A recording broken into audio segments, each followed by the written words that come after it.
Welcome to the Resume Storyteller, bringing you interviews with industry experts, regular folks who tested the job search waters and succeeded, and strategies to tell your story and land you job interviews. Here's your host, Virginia Franco. Hey guys, I have with me LinkedIn branding pro Liam Darmody. He is a well-rounded ops executive with years of experience building and scaling marketing, sales, customer, and people operations at tech companies. By day, he is the director of employer branding and talent attraction for digital strategy design and development company WillowTree. And outside of work, he helps people to build their personal brands on LinkedIn and network their way into dream jobs. So Liam, thank you so much for joining me. As I said, or just before we jumped on, thanks for joining me while you're doing your day job as well. Oh, very, very, very, very happy to be here. Thank you for having me. I appreciate it. I feel fortunate that I work for a company that is okay with folks doing their own personal stuff on the side when they want to, which is cool. So, well, I appreciate because you. And I've been a fan of yours since you first got started on the platform. Just a couple of years ago, I feel like it was. So that's when I got to know of you, and I love the advice you share. Thank you so much, and likewise. You're right. I started to double down on LinkedIn as a platform in 2020. I've been on it since 2004, but not in the sort of content creation capacity. And right. You're one of the first people that I started following as well. And so I have always enjoyed your content too. Oh, wow. Well, thank you. So tell me what prompted you to sort of move into this helping job seekers mode and help people with their LinkedIn branding? Sure. It's actually always been something that I've been passionate about. I was heavily involved in recruiting when I was in college for a few organizations that I was a part of at university. And I got my first job out of college as a recruiter in the tech space. And then I moved into corporate recruiting. And then from there, sort of moved into different roles, startups, and was always just sort of found my way into operations roles because people would throw problems at me and I'd fix them and then I'd move on to the next one, which is kind of a good trait for an operations person. But I always kind of kept that people first focus. And I always have been very attuned to the fact that LinkedIn is essentially the world's largest CRM and sort of internal company, database. And so you can find pretty much anyone, right? And so when I was in 2009 is when I started my first sort of adventure of helping people understand how to leverage LinkedIn for their own, job searching purposes. Sorry, let me just shut off my Slack here. I can hear it. Okay. That's when I basically started to consult people and provide advice and teach them that, you don't necessarily just have to apply through the job board and wait for somebody to get back to you because, truth is you're not really setting yourself up for success in that way. If you can find a way to get in the door through somebody that already works there by making a good impression on them through networking, then that's the way you should go. And so there's a lot more of that type of consulting happening now than there was in 2010. Yeah, you're right. It really wasn't it was done, but I don't think it was talked about. Yeah, well, because I think back then there was a lot more of a focus on, you don't want to disrespect the recruiters or the human resource team or things like that. And I can understand that. Certainly, but they're also very busy. And I think the metric that stands out to me the most is that on average, recruiters spend maybe 15 to 30 seconds looking at a resume before they've decided if they're going to move forward with considering that candidate. Why? Which makes sense. They have so many to look at. I'm surprised they even spent that much. Absolutely. And so from an application standpoint, if you're applying to a company that's really successful and, really well known, are you setting yourself up for success if you just kind of go that route?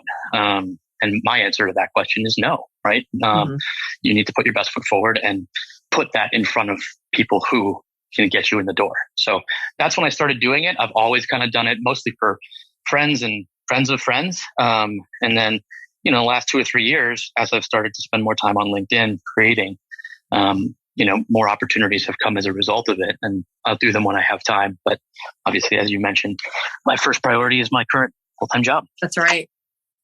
Well, no, and I've always been an advocate of bypassing applying online as your first point of entry. You need to have lots of what's the points of entry. But I agree with you. There is nothing better than getting someone to help you get your foot in the door. They don't open the door wide open, but they open it a crack, and that sometimes that's all you need. And it's exactly. like, I always call it like the Disney World Fast Pass. I love that. That's a great analogy. So, I mean, you work with all sorts of job seekers, I imagine. And do you sort of see a couple of common challenge facing people that are looking to make a change or looking to land new jobs? Like, what's the biggest obstacle that you try to help them overcome? I think it is honing in on what they want to do, honing in on what companies they want to do that at, and then figuring out how to craft a message that gets them in the door. I think a lot of people will sort of say, I'll do anything.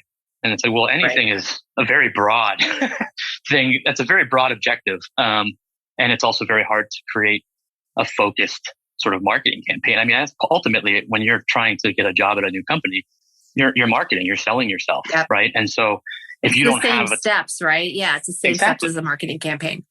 So if you don't have a target audience in mind, if you don't have a target job that you're going after, it makes it infinitely harder to do that. I mean, it's fine if your approach is to just apply online at every job, but I would argue it makes a lot more sense to say, okay, these are the jobs that I want. These are the companies that are hiring those jobs in my area that I would be keen to look into, or if they're hiring remotely, like I just love their product. I love their marketing and their brand.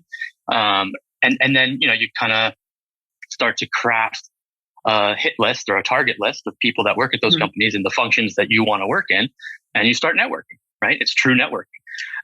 And then hopefully you make a good impression on a few of those folks, and your resume ends up getting sent to that same recruiting team that probably has your resume sitting in their inbox or in their ATS somewhere. But because it's sent from a referral at the company, right, it's going to get top consideration. It gets bubbles up to the top.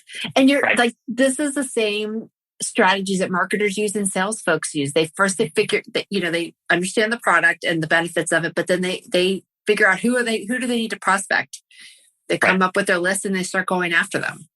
Yep, absolutely. And I think that's one of the reasons that all of it sort of ties together. I mean, my background is varied, right? I've worked in sales operations, customer operations, marketing operations, product operations.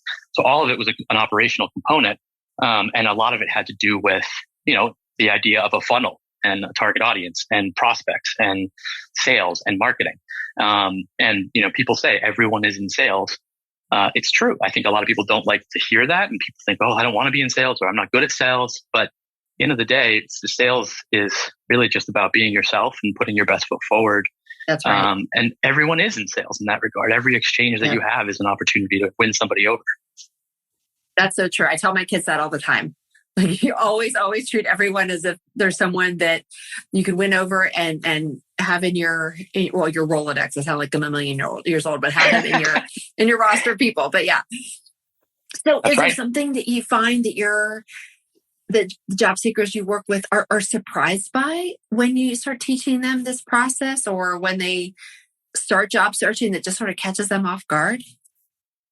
I think, how easy it is to find people, and to develop a mindset of sort of a hunter, right? Where you're thinking, okay, this is the job I want. Let me go backwards and find people that work in that role currently, or people that are hiring for that role currently at a company that I'm interested in. It's a different mindset for a lot of people. And so it's like it's reverse engineering, right? Exactly. So getting into that mindset can be difficult. I think once people get into it and they realize, like, oh, this is actually not that hard. It's almost empowering, right? They feel like they can do the things that they didn't think they could do before, even if it is something as simple to somebody like myself as building a lead list and creating a target message, right? That's a powerful thing, and people are very surprised by that.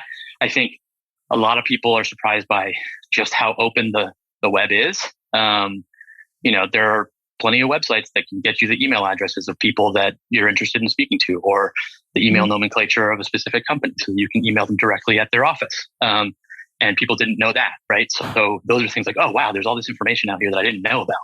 And well, right. But starting out with this is what I want to do and this is where I want to do it, then you know what emails you need to find.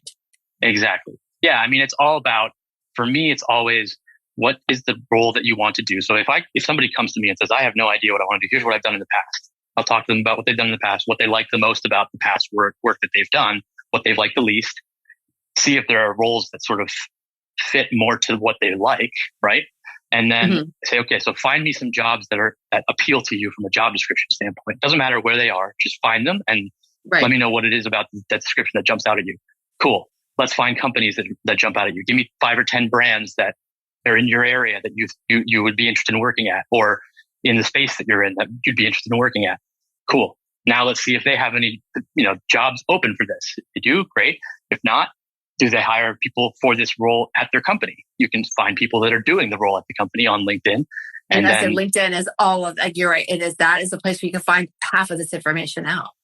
Oh yeah. I mean, it's very, it is such a gigantic database of people. Everybody's there right now, whether they're active on it, whether they create content or not, whether they log in monthly, weekly, only when they want to look for jobs. That's data that we don't necessarily have. But the fact is that anybody that you pretty much want to find at a company that's worth speaking to probably has a presence on there, and you can sort of find that, and the law of numbers kind of breaks out. So if you try and hit 10 people up and you get 3 people that respond, and then 2 or 3 people hop on a call with you from a company, great. See what happens, right? Do that again with 5 or 6 more companies, and something should at some point materialize. Not always immediately. Sometimes it takes time, but if you put that time in, the payoff is usually pretty great. So, I mean, it's a very straight. When you spell it out like that, it's a very straightforward process. So, what do I want to do? Where do I want to do it? Are they hiring for that? Who do I need to know, or who do I know, or who do I need to know at those places? Yep. And then the outreach starts from there. Yeah, and I mean, you can even take it further, right? You can follow people on LinkedIn. You can connect with people on LinkedIn. You can engage with their content so that there are a host of companies that I would love to someday work for, not right now, right? But there are a host of companies who I'm passionate about their products and their technology, and they seem like they have a really strong culture and brand. And I follow those companies and I follow their executives so that when they post material on LinkedIn, I can add a comment to it, and thought-provoking comment. And you never know when that might turn into, hey, I really liked your comment on our post the other day. Would you like to have a conversation? And that's kind of what happened to me in my current role. And that just is a testament to the power of that platform. Yeah. Do you feel like, this goes to I was going to ask you, what's the best piece of advice you could give to someone in terms of getting started and using LinkedIn to their advantage? I've heard people say, with startups and smaller companies, you're going to find people that are super engaged on the platform. It's easy to follow their executives and make comments. But when you get to the larger companies, it's not so easy. I mean, you could always follow them. But I'd love, what's your advice on if someone really wants to work for a Fortune 500 or Fortune 100 company? That's a really good question. Get on their radar. I mean, it's a little different on that side of things because, to your point, they're much larger organizations. They have a lot more structure, a lot more process. You're more inclined to get an email back from somebody that says, hey, submit your resume through the normal channels and they'll get back to you if they want to. But if you're able to craft a message that is really genuine, sincerely expressing interest in the business, showing that you are, showing who you are and why you want to learn and why you might be interested in working at that company, you try enough, you might get somebody on the line that's like, what, I really like the way that you sort of carve yourself out, right? Because I think a lot of people assume that, hiring managers or directors and above, like, yes, they're very busy people, right? But they're also not getting bombarded by candidates like recruiters are. So if, you have somebody that receives, 1 or 2 pitches from a candidate every month, and they like the pitch, they'll respond to you, right? And they may tell you go through the normal channels, at which point you're no better off than you were if you didn't do that, right? That's right, right. But so that's the other piece is like you miss 100% of the shots you don't take, right? That's right. So no, you're right. it sounds like in terms of what I'm hearing you say is that the discussions with the larger companies might not necessarily get started through back and forth social media chatter as much as through email pitches and things like that. Correct. You want to be a lot more yeah, it's like in sales, right? You want to be more targeted about who you're going after, right? And so again, that can be somewhat difficult, right? And you might have to send a bunch of emails. You might have to send dozens of emails out and spend a weekend crafting that message.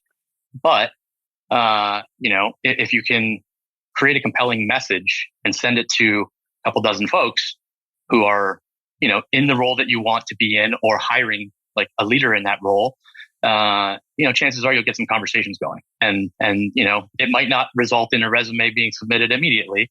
It might result in them coming back 6 months from now and saying, hey, are you still on the market? I really liked our conversation. We weren't hiring at the time, but we are now. Would you like to talk? Right. Yeah. And I see that a lot where people will have the conversations offline and then because they work for larger companies, they'll say, hey, the posting just came out, go apply. So it's not necessarily a hidden job market where jobs don't get posted. It's just that side conversations have been going on prior to the posting happening so that the person has that they get leapfrog to the top of the line because that preliminary work's been done. Yeah, totally. I mean, again, the idea is just having awareness of who you are in people's minds and having, increasing the likelihood that serendipity will find you is kind of a way that I like to phrase it, right? Like there are things that are completely serendipitous and out of nowhere. There are things that happen because we put them into motion, even if it's something as small as, having a side conversation or sending a, $10 Starbucks gift card to somebody and asking them if you can go grab a virtual Zoom coffee with them to talk about what it's like to be in their organization and learn more about them and their business. Like that could lead to something, and that's a worthwhile $10, I love that. Can you hear me okay? I sort of just cut out there for a sec. I can, yep. Okay, cool. So what advice do you have for people? And I'm sure you get this where people say, I've been job hunting and it's not going well. Mm-hmm. My resume sucks or whatever it is. How do you get them sort of back on track? I think first and foremost, everybody's definition of, not going well or my resume sucks is different. So, being able to help people, you first have to understand what that means, right? And I think a lot of people are quick to jump to self-doubt when in actuality, it might not be as bad as they thought. And I think sometimes people are also hesitant to work with professionals who understand the space and who understand thinking differently. Like they're like, I put my resume together. I don't need to work with somebody. But, $500 or $600, if you're really serious about your job, like $500 or $600 or however much it is to get a resume put together by somebody who understands how to do that is very, very valuable. Right. And, doing it once every 5 years or so, like it's a worthwhile investment. Because if the flip side is, you just are delaying fixing it yourself because you don't feel like it's good enough, then you end up kind of going into a bit of a spiral of negativity and that can be difficult. And there's nothing harder than... I couldn't agree more that people jump to the worst possible conclusion. The self-doubt creeps in and they start saying it's because I'm too old or it's because I'm too this or I'm too that. And it might be the case, but it might not be. But people always go there. Yeah. And I think sometimes too, like do you really know what you want? Right. It's teasing out, how self-aware are you about the things that you really want and that you want to be going after? Because again, if you're just taking that approach of broadly applying all over the place and you're not really a fit for any of those positions fully, you're only partially a fit, then on the other end of that, the person looking at your resume is going to realize that and they're going to move to the candidate that's a little bit more qualified. But if you're highly targeted and have a really good understanding of what you want and what your value proposition is as it relates to that and what companies you want to try and get into, you can have a lot more success and feel more confident about the approach, I think. So that's kind of a big piece of it for me. The first thing you do is you really make sure they're clearly going after their target and take it from there. Yeah. Okay. Like, I'll give you an example. When I was And in what 2009, about people? Oh, go ahead. in 2009, when I got, when I was, one of the companies that I was with was acquired, and I was eventually, I had to let myself go eventually. And I was fine with it. But, you know, at that point in time, I was starting to take calls with people, and a friend of mine was actually working at Accenture, and, you know, spoke to me about connecting with me, the partner there. And I was super excited to talk to this partner at a consulting firm. And I was like, I think I would love consulting because, you know, I'm very scrappy and I love to have my hands in all sorts of different things. And, you know, this person was fantastic. He said, can I stop you for a second? And let me tell you how it works at management consulting firms. Like, you might, you know, sort of be, you'd be hired, you'd be put in a box for 2 years, and you'll be given a certain level of responsibility. If you do that well, you'll get put in a little bit of a bigger box, and you'll do that work for 2 years. And if you do that well, you'll get put into a little bit of a bigger box, and slowly but surely you'll increase your level of responsibility. Oh, and you'll leave on Sunday and you won't see your family till Thursday. That he didn't mention, but he was sort of honing in on the fact that I was describing a culture that I love to be a part of that wasn't the culture that he, you know, and he was happy to be where he was at, and he had no problem with the culture that he was at. He was like, I've been very successful here and I love my job, but it doesn't sound like you would. And to me, like, I will never forget that conversation because it was wonderful, it was eye-opening. Yeah. Right? What an amazing person to reflect that. Yeah. And I think a lot of people in his own shoes might have said, oh, well, I don't want to like break this kid's heart or anything. Yeah. And like, he seems really excited about this. Let him figure it out. Right. But he did me a huge favor. Right. And that's something that I sort of carry with me. I always try to make sure, like, do you want to do that role? Why do you want to do that role? I don't know. I've always done that role. Okay, but are you passionate about that role? Do you like that role? Like, you know, are there skills that are in that role that you've done in the past that are transferable to other roles that might capitalize on some of your strengths more, right? Just really helping people talk through and crystallize what it is that they really want to go after, and then creating a targeted strategy for them. I love that. I love that. So you did not go the top tier consulting route then? I did not. Wisely. And there's nothing wrong with that, right? It's a great industry. Right. I'm kind of one of those people that loves to sort of get my hands into a bunch of different cookie jars and do a bunch of different stuff at once. And I'm okay without having sort of a charted path that's very, very well defined. I'm better in an environment where I don't have that. Okay. All right. And that self-awareness is so important. And sometimes you need somebody else to reflect that back to you. Right. And sometimes it can help. So what if it's somebody that's not, sometimes it helps that it's not somebody that you know, right? Like going to a person that can coach you a little bit because they don't have the personal biases or the personal component that's tied to that, right? It's different. Yeah. Like, my wife and I joke sometimes. I'll say, she'll hear somebody say something and I'll be like, I said that. Like, I told you that a couple of months ago. And she's like, yeah, it's different when it comes from somebody else, right? Like, it's true. It's like when you tell your kids don't listen. You can say, yeah, they only listen when someone else says the same thing. So what about the person that,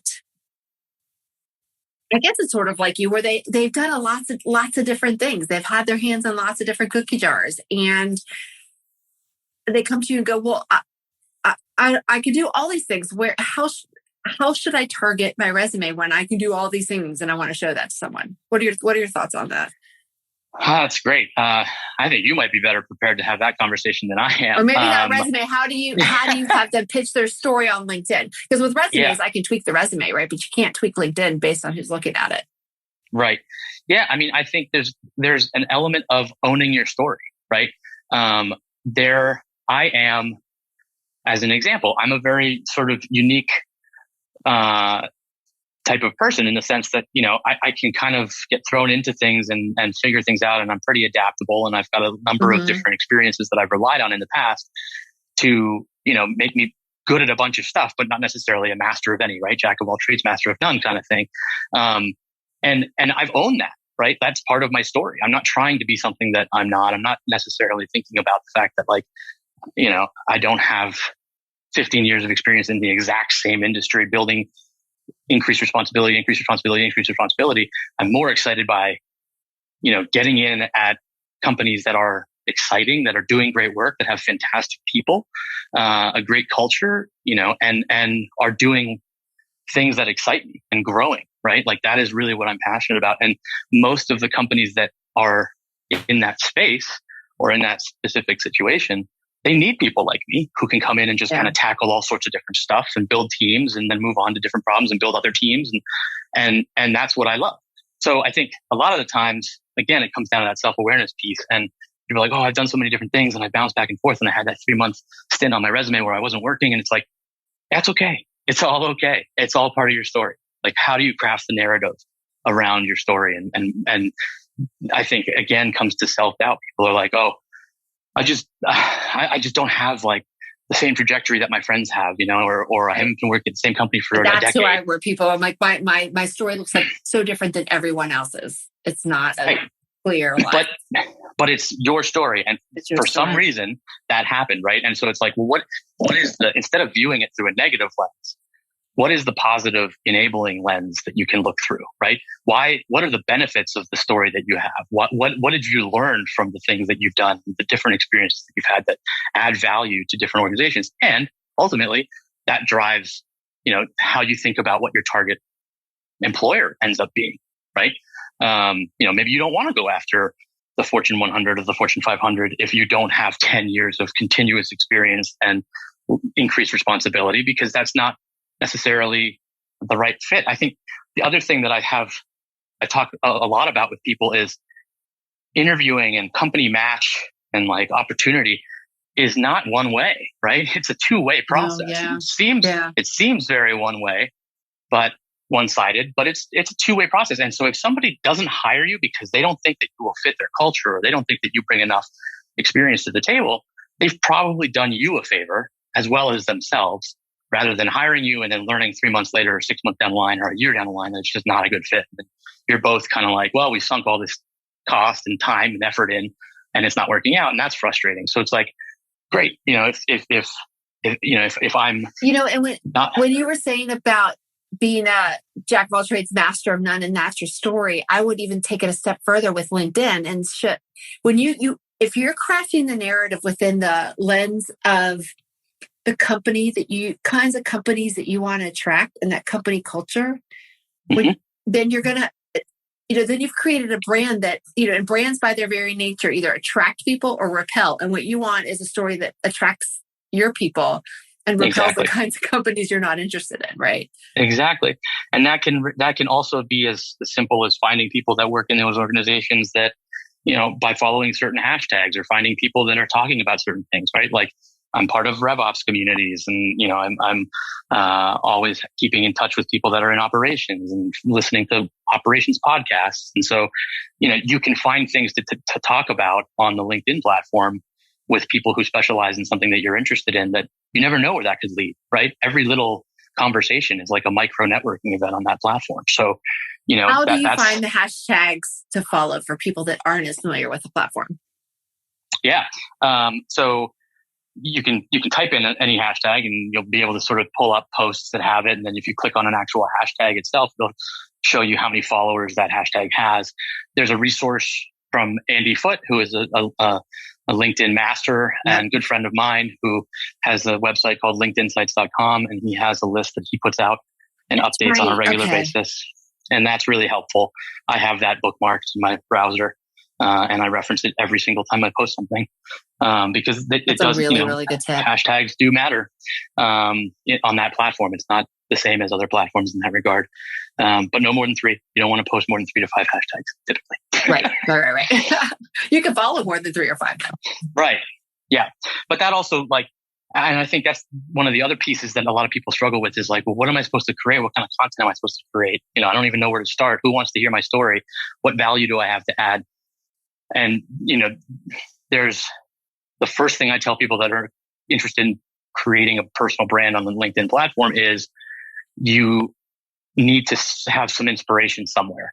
So even if that's just following hashtags that interest you, you'll start to get content in your feed that gets your wheels going and gets you thinking about, oh yeah, that's an interesting topic. Do I have something I can add to that? Can I turn that into a post? Those kinds of things. That's really important. And I mean, for people that are nervous about putting out their own content, to me, commenting is such a great way to start getting your name out there, test the waters. I take 2 months off every summer where all I do is comment and I'll post a thing and I love it. I love it because That's it awesome. gets my creative juices flowing, and there's just so many people putting out really cool stuff, and then I don't have to track who's commenting online. So yeah, no, totally. That's definitely a big part of the platform as well. I remember 5 or 6 years ago when I first saw LinkedIn sort of advertising the join the conversation slogan that they have. I was like, what conversation? What are you talking about? I'm not applying for a job. Why am I on there? Right. I totally get it now. The comment section is where I have most fun on the platform. And some days I'll wake up and I'm like, I have no idea what I want to post or if I'm going to post today. And then spend 20 minutes looking through other people's stuff and commenting, and inspiration might hit, and then off you go. And the other thing is, like, people are so worried about who's going to see it, what they're going to think, et cetera, et cetera. It's literally a momentary flash on somebody's screen. Right. And that's the other thing that I think is important is, if your colleagues and your bosses and whatnot have hired you, I'm assuming that they have an understanding of how you think and what your personality is like, and that they have an appreciation for that. Right. And so if you're putting that out on a social media platform or on a professional networking platform, it's just an extension of what they see every day when they work with you. So why would they have an issue with it, right? Just because they don't choose. And I think more and more companies are getting on board with that. Some of the bigger regulated companies still have rules around that stuff, but just know what the rules are. Yep. No, that's absolutely right. So I'd love to ask you about sort of a different topics a little. We talk about it a lot on the platform. Discrimination and all of the isms when it comes to hiring practices. There's ageism, it's sexism, race, all of the isms. I can't even speak today. Mm-hmm. What are your thoughts on the topic and how to address that on LinkedIn? Because there's strategies you can use on resumes that don't apply again to LinkedIn because you can't tweak stuff accordingly. Is that something that comes up when you're coaching folks? I don't typically, I haven't run into that issue yet, all that much. And I think that's probably because, in part, a lot of the folks that I'm working with are in sort of that startup realm where they want to work in startup companies. Okay. And so it's not necessary. I don't spend a ton of time working with, Fortune 100, Fortune 500 people. That are 30 or 40 years in their career. Worried about the age stuff and all that, or too young or too old, none of that. Okay. Yeah. So I don't have that. I haven't had that experience come across all that much. I think instances where that has come across, for me, a lot of it has to do with trying to shift mindset a bit. It comes down to mindset again. It's like a lot of people are like, well, I've already put in 20 years into my career, 25 years into my career. And, the way that I've applied to jobs have worked up until this point. Why shouldn't it happen the same way it always has? Right. And the answer to that question is, the answer to the question is that the world has changed. And, without being flippant about it, that's the truth. And so there are very different criteria that are up for consideration when people are being considered for jobs. And so, you have to put your best foot forward, and you have to, do your best to work your way around some of those blockers that might exist, No, I agree. It's funny. I mean, I'm way old and I've never gotten a job applying online, period. Yeah, even me before neither. I even knew it was a thing. I always did it by talking to people I knew or getting to know people. I just didn't know there was a term for it. And this was in the 20th century. So yeah, I mean, and I think that's the other thing that people sometimes forget is that, if you put yourself out there and people start to like what they're seeing about you and how you think. I always say, resumes tell a story of what you did, right? LinkedIn is a place where you can tell who you are and how you think. I know. And it's exciting to me to have that platform because before to get that word out was so much harder. Right. Totally. And at the end of the day, we're used to having these 3 or 5 or 6 hours worth of interviews at a company and then determining our 3 or 4 year commitment to that company. And that's short window of time talking to 6 different people, right? Now you can research, what do these people think about? Do I have any similarities with these people? I know. And that is what my favorite thing about LinkedIn is, like you said, it's the world's greatest CRM and database. Or anything you need to know about someone and it's a reputation platform, in my opinion, right? I mean, people say that it's turning. turning into Facebook, blah, blah, blah. It's like, what does that mean? Right? To me, that doesn't really, that's not a valid critique necessarily. Like, people are showing who they are on that platform. And that's a good thing, because you're bringing yourself to the office. You're bringing yourself to whatever new job you're taking. People should be able to see what you're like prior to that. Right. And assuming, and hopefully they'll be smart about it and not wreck their reputation. Right. Exactly. Right. And that's kind of the thing that I think a lot of people struggle with a little bit, is like, well, if I put myself out there, like, what if they don't like me? Well, if they don't like you on there, and, they might have saved you the hassle of coming into an interview and maybe accepting a job that you wouldn't end up liking. Like, you don't know, right? And that's the thing. Like, people can just keep scrolling and opportunities will come and go. And so I think who you are, being consistent about that on the platform, is probably one of the biggest messages that I always convey. Because if people like what they see and they can envision themselves working with you when you're going into an interview with that team, I mean, it puts you in a different position. No, I agree with that. And people aren't caught off guard, right? By who they think you are and Right. So what drives you most nuts when it comes to job seeker mishaps on LinkedIn? I'm sure there's a bunch, but is there something that you just look at and go, oh, this is such an easy fix? For folks that are trying to find jobs through the platform? Yeah. Yeah, I mean, I think everything comes down to the self-awareness piece we've covered. I think patience is the other piece, right? It doesn't happen overnight, right? It definitely doesn't happen overnight. Whether it's you're building, when you're trying to build a following and a consistent sort of personal brand, that takes a long time. If it's less about that and more about just finding jobs and putting in the work, I mean, there's a lot of people who might say, well, I'm going to, apply this weekend to a bunch of jobs and create a target hit list. And then they don't come back to that list for 5 weeks. Right. Because they just don't really see the value. Like, they need immediate gratification, or they need to see that something's moving. And it's like, well, you're just planting seeds. You're putting things out there. Like, some activity is better than no activity. And eventually something pops. Right. But you have nothing to show for it except for the busyness. But that is hard because when you apply online, you can say, I applied to 100 jobs and when I do find that when people track, I have sent this many emails out. I have a list of 10 companies. I've come up with 3 names and I've had 2 coffees. That appeals to people that need to be able to check, to have a list and checklist and check, mark things off. Yeah, totally. I mean, a little bit of structure goes a long way.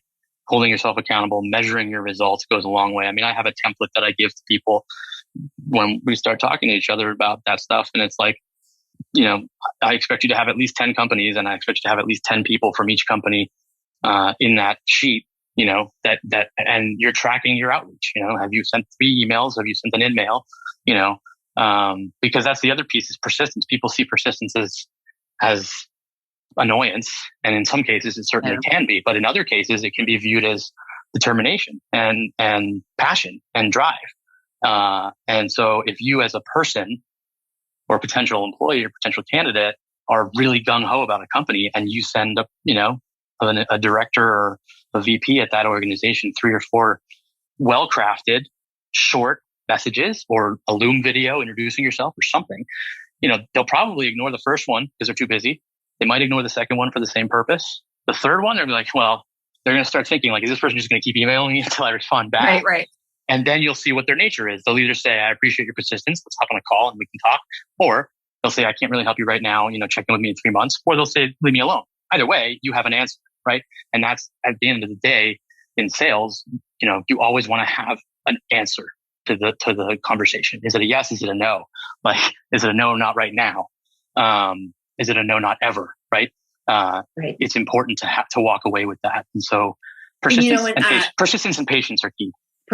I agree. And Hannah Morgan, she recommends that people on the persistence piece alternate with outreach when it comes to job search to do an email and then alternate with a voicemail and then follow up with an email again. That way it walks that fine line between feeling like a stalker and showing interest and persistence. Yep. Which I thought was, I like that, especially for people that are worried that they're being too much of a pest. Yeah, no, that's great advice, especially for folks that are not fully comfortable with it. And I think that And video is not off the table either, right? I mean, LinkedIn, you can send a and now there's voice message, there's all these different video. ways now to do it. Yeah. And there's even Right. text. I mean, there's all sorts of ways. So. And every different medium gives you an opportunity to show a different side of yourself and tell a different story, or tell the same story in a different way and provide context. And you never know how that context might resonate with somebody. So giving it a shot is better than not. I love that. No, that's so true. So second to last question, you are at a party with someone and they come up to you and say, okay, I'm going to start job searching. What are a couple tools that I need in my arsenal? What would you say to that? I think I know what you're going to say. You need a resume. You need access to LinkedIn. If I was you and you're trying to search for jobs, you need to probably pay for access to LinkedIn for I was going to ask a couple months. Try out the paid one? Okay. Yeah, absolutely. Because it opens up different levels of search. So, I mean, I used to pay for Sales Navigator just because I liked having the ability to search the entire database of people. That's $80 a month. They have I think $29 plan, $59 plan. Okay. And so definitely recommend that, because it just makes it, if you search for people, you're limited to 100 search results. If you don't pay, if you pay, you have access to more. You have more filters, more powerful capabilities to search and find people. And LinkedIn gives you 30 days free, so you can always test it. That's correct. Yep. And it's a month-to-month commitment. So you can always, once you get hired, you can stop it if you want to. Yeah, done. Right. I think there's that piece. I think you need a tool like MailScoop or Hunter.io that can help you figure out what the email addresses are for people if you're trying to get your foot in the door through, email, or I think you want to try and follow people and connect with people, like identify people that are in the space that you're in who might work at the company that you're interested in working at, and follow them or connect with them, comment on their conversations online, just get your face in front of them in some capacity, because you never know what kind of an impression you might leave. And then, maybe you reach out 2 or 3 weeks later and you're like, hey, I started following you 3 weeks ago. I really like your content. I'm really passionate about this stuff, and I actually like your company. Do you think you'd ever be willing to have a conversation with me about what it's like to work there? And if you are somebody who's left comments on that person's content, then they'll be like, oh yeah, I remember your name. I've seen your name. They're going to remember. Yeah. It's a much warmer conversation, right? Right. So those are the key parts. You're referencing MailScoop and Hunter. I have tried to stump MailScoop more times than I can count, and I've yet to do it. So to me, that's just the best for getting emails. Austin knows what he's doing. He knows his stuff. I know it. I told him that, before his baby was born, I'm like, I've tried. All right. So you have 2 jobs. You're coaching people. You're active on the platform. What is next for you in the rest of this year and into next?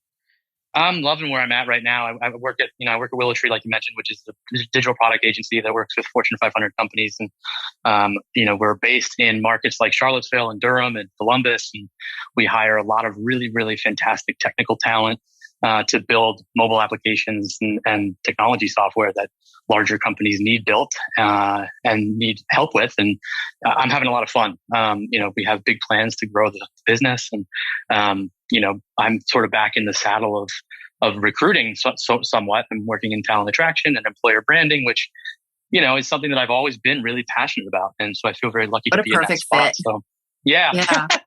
and it's like that's serendipity, so cool. Right? That's kind of one of those things where I was approached to talk to them about a certain role, and then this other role that they were thinking about creating a team around came about, and this just looked like, it seems like with your operations background as well as all the creative sort of stuff that you put out there, like you seem like you might be able to pull this job off. Is this something that's interesting to you?